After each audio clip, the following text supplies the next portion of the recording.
Good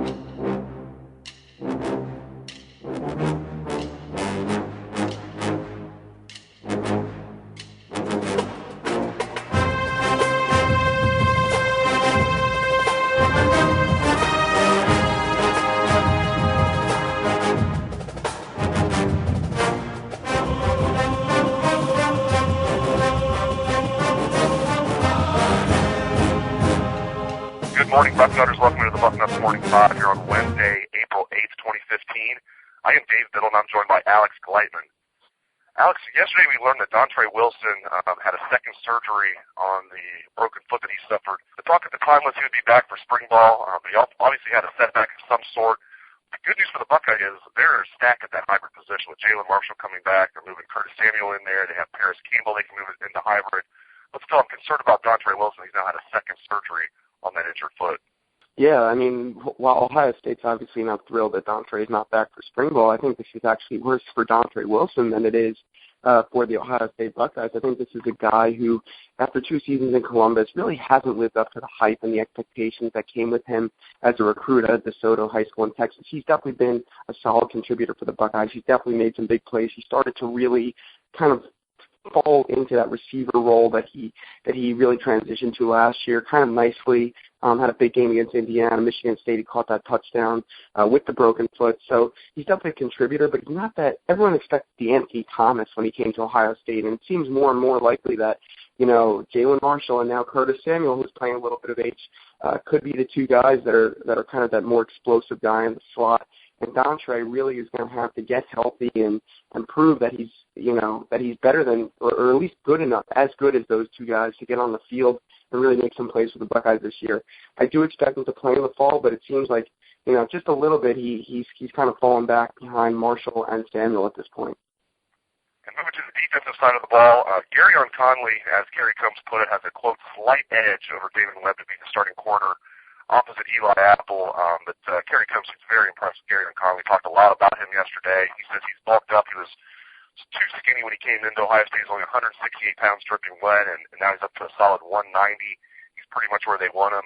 They're going to have some tall corners out there if it's Conley and Apple. I mean, those are some guys with long arms. Not just tall, they have long arms, are fast, and now they've bulked Conley up, which is good. But I'm not writing off Damon Webb. He's going to be at the very worst, the top backup corner. He could be a starter. He could be in there at the nickelback position. Although I think Eric Smith might be the best choice at nickelback. We'll see what they end up doing there. But it's good news here. I mean, Duran Gray was a fantastic player, and I like that they have two guys in Gary Conley and Damon Webb that are fighting for that job. And as we learned yesterday, we've known this for a while, but it was good to hear from Kerry Combs that Gary Conley has a slight edge over Damon Webb. Your thoughts on that battle, Alex? Yeah, I'm not surprised. I spoke to someone who's pretty familiar with that situation, you know, in the winter and then throughout the first, you know, couple weeks of spring ball. And that was what I heard, too, that Gary Conley, you know, was going to get that first crack at that job, and that he was definitely looking good. I mean, last year, Ohio State fans are probably looking back to Conley.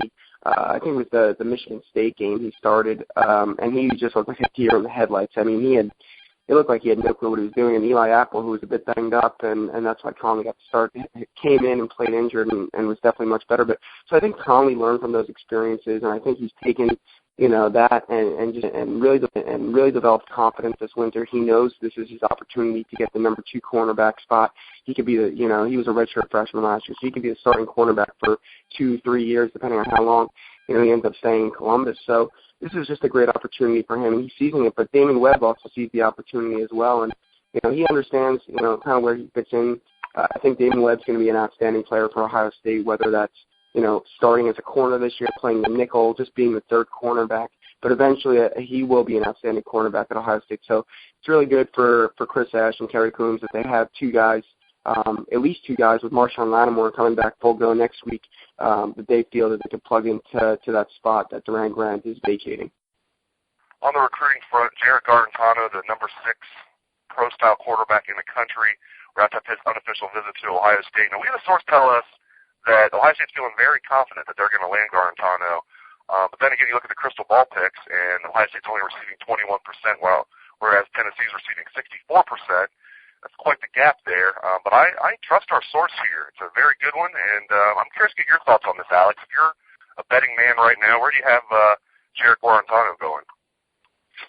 You know, it's tough. I I don't know who the boarding house source was, but talking to my own sources close to the situation, I'm still waiting back word from them on on how the visit went yesterday, because that will obviously tell a lot. But going into the visit, as the source said in the boarding house, this source was extremely confident that, get Jarrett back on campus, give him, the red carpet treatment, let Urban Meyer do his thing, that Ohio State would have a really good shot to land him when it's all said and done.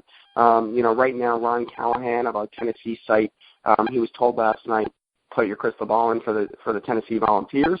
I think a lot of people are probably piling up on that right now. My pick, I switched it a couple weeks ago, is to Tennessee for Jarrett. But, I do want to gather some intel today, see where things are at. He announces exactly 1 week from today, on April 15th at 3 o'clock at his high school in Bergen Catholic. So, we'll all know then, but I found it was interesting. Bill Kurelic will have something on the site today that Urban Meyer was on the phone with Tristan Wallace last night, the quarterback out of Texas. So that could be a telling sign. It could be, hey, Tristan, you're our guy, let's go. Or it could be, hey, Tristan, we got this kid, Garantano, sorry, not sorry. But, we'll see. But right now I have Garantano to Tennessee, but definitely stay tuned to Bucknuts as we'll have more information today. And D'Angelo Russell, people are wondering, is there any chance he's going to come back? He keeps teasing us. First there was when Jaquan Lyle committed, and D'Angelo Russell really broke that when he said, we're going to do big things together. He throws that out there. That was back in January, though, so a lot has changed since January.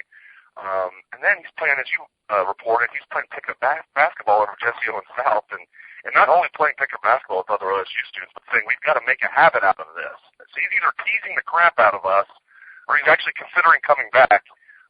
Fill us in, Alex. What's your take?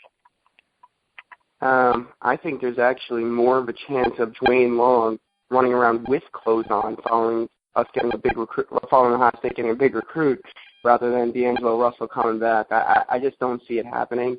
From everyone I talk to, it seems like a extreme long shot. They're already talking like he's gone. We've heard the rumors that he pretty much has decided to go with an agent, with Andy Miller of ASM being the front runner there. And if D'Angelo came back, that would be a very generous thing for him to do for Thad Matta. But at the end of the day, I don't see how someone turns down being a top 5 NBA draft pick, especially seeing what's happened with some guys like Greg Oden and even Jared Solins or things like that with the back issues. I mean, you just don't take that chance. If someone came to me after my freshman year of college and said, I'm going to pay you, whatever it is, $5 million for 4 years guaranteed, we would all leave to do, what our profession is right now. So I see Russell gone. Great stuff out of Alex Gleitman. For more recruiting coverage, Bill Kurelic has his in the Dean's office where you can ask the Dean of Ohio State football recruiting any question about recruiting, and he will answer it. That's already on the site for subscribers. If you're not a subscriber, try our buy 1 month, get 2 months free. It's 3 months of Bucknuts for just $9.95. Make sure you take advantage of that offer while it still lasts. Thanks again to Alex Gleitman. Thanks to all of you for tuning into the show. I appreciate it. Hope everybody has a great day. Take it away, best damn band in the land.